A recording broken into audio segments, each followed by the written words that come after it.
दोस्तों नमस्कार, मैं सुनील कुमार यादव आज आपको महात्मा बुद्ध के विवाह के बारे में बता रहा हूँ। हालांकि मैंने पहले भी इसका एक वीडियो डाला है, लेकिन मैंने सोचा दोबारा डाल देता हूँ। दोस्तों, जैसा कि आप सभी जानते हैं कि महात्मा बुद्ध जो थे राजा शुद्धोधन के पुत्र थे और उनको वैराग्य उत्पन्न हो गया। उन्होंने एक दिन बीमार व्यक्ति को देखा, फिर बूढ़े व्यक्ति को देखा और फिर मृत व्यक्ति को देखा। फिर एक दिन उन्होंने मस्त मौला मलंग एक साधु को देखा। इन सब बातों पर विचार किया। विचार करने के बाद उन्होंने अपने सारथी जो से पूछा कि भैया ये क्या है, तो उसने बताया कि ये एक साधु है जो विरक्त है और इसे दुनिया की किसी भी मोह माया से कोई चिंता नहीं और ये ईश्वर में मस्त रहता है और अंतिम सत्य यही है। तो उनको इन सब बातों से और दूसरी चीज़ों को देख करके उन्होंने अपने जीवन में कोई कष्ट नहीं देखा था। तो जब उन्होंने सब ये देखा कि व्यक्ति मैं भी बूढ़ा हो जाऊंगा, तो मैं भी बीमार पड़ूंगा और मैं भी मरूंगा, तो उनको बड़ा वैराग्य व्यक्त हुआ। तो उन्होंने उनके जीवन में जो ये उथल पुथल का माहौल था, तो उन्होंने कई जगहों से चर्चा की कि अच्छे सन्यासी कहाँ मिलेंगे। तो उनको पता चला कि अच्छे सन्यासी और अच्छे साधु जो हैं वो कौशल राज्य में मिलेंगे। उस समय चूँकि 16 महाजनपद थे, उन 16 महाजनपदों में कौशल भी एक महाजनपद हुआ करता था। तो उनको वैराग्य विरक्त हुआ। इधर जब उनको वैराग्य किसी चीज़ में मन नहीं लगता था, तो राजा शुद्धोधन जो थे उनको बड़ी चिंता सताती थी कि मेरा जो बेटा है, मेरा राजपाट कौन संभालेगा। उन्होंने अपने बच्चे को सारी शिक्षाएं दी, हर तरह की शिक्षा दी। तो उन्होंने अपनी चिंता उसकी जो पालक जो थी, जो उनकी मौसी भी थी, जिनको हम प्रजापति मौसी गौतमी के नाम से जानते हैं, तो उन्होंने उनसे अपनी चिंता बताई कि क्या करें।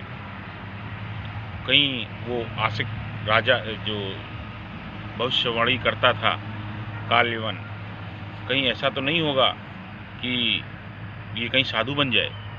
तो जो गौतमी जो थी, उन्होंने कहा क्यों ना हम सिद्धार्थ का विवाह कर दें। विवाह कर देंगे, एक घर गृहस्थी में फंस जाएगा और इसका वैराग्य मुक्त हो जाएगा। उन्होंने राजा शुद्धोधन ने अपने भाई, जो उनका भाई था दृढ़ धनराज, से भी बात की। तो दृढ़ धनराज ने भी कहा कि भैया ऐसा है, हम सिद्धार्थ का विवाह कर देते हैं। दृढ़ धनराज के 2 बेटे थे, देवदत्त और आनंद।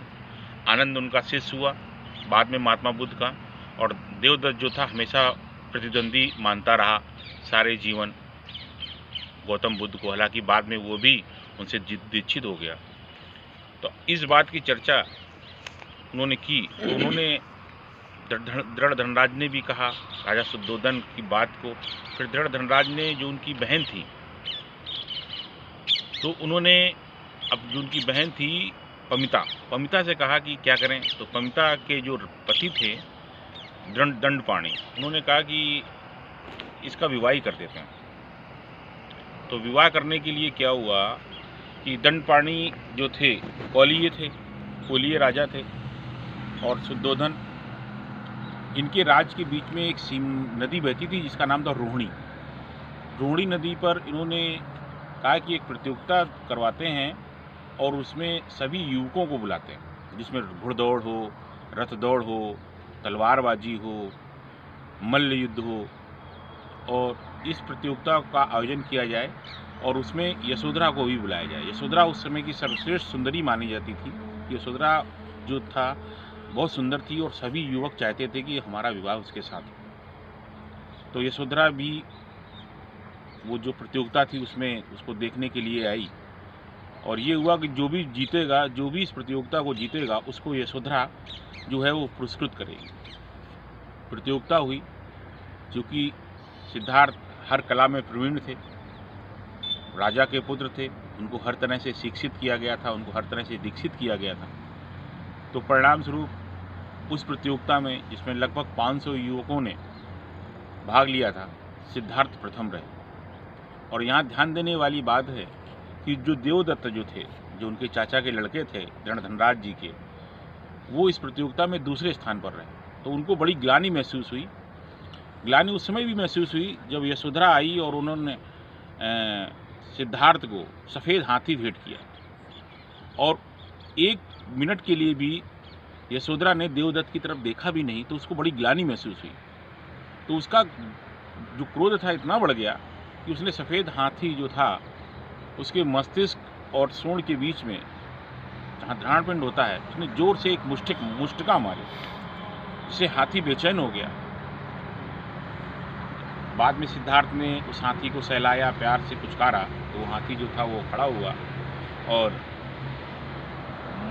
सिद्धार्थ का जो विवाह था वो यशोधरा के साथ तय हो गया। दोस्तों, ये थी यशोधरा और महात्मा बुद्ध की विवाह की कथा।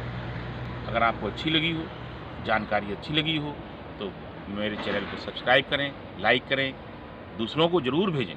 जय हिंद, वंदे मातरम।